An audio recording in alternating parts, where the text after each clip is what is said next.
He paused. The cave was very silent. "Trees is living and growing just like you and me," he said. "They is alive. So is plants." He was sitting very straight in his chair now, his hands clasped tightly together in front of him. His face was bright, his eyes round and bright as two stars. "Such wonderful and terrible sounds I is hearing," he said. "Some of them you would never wish to be hearing yourself, but some is like glorious music." He seemed almost to be transfigured by the excitement of his thoughts. His face was beautiful in its blaze of emotions.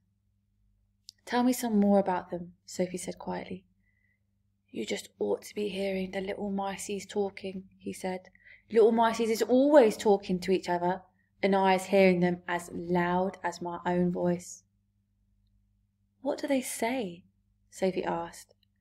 "Only the miceies know that," he said. "Spiders is also talking a great deal. You might not be thinking it, but spiders is the most tremendous natterboxes. And when they is spinning their webs, they is singing all the time. They is singing sweeter than a nightingale." "Who else do you hear?" Sophie asked. "One of the biggest chatterbags is the caterpillars," the BFG said. "What do they say?" "They is arguing all the time about who is going to be the prettiest butterfly. That is all they is ever talking about." "Is there a dream floating around in here now?" Sophie asked. The BFG moved his great ears this way and that, listening intently.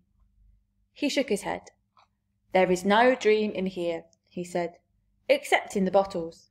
I has a special place to go for catching dreams. They is not often come into Giant Country." "How do you catch them?" "The same way you is catching butterflies," the BFG answered, "with a net."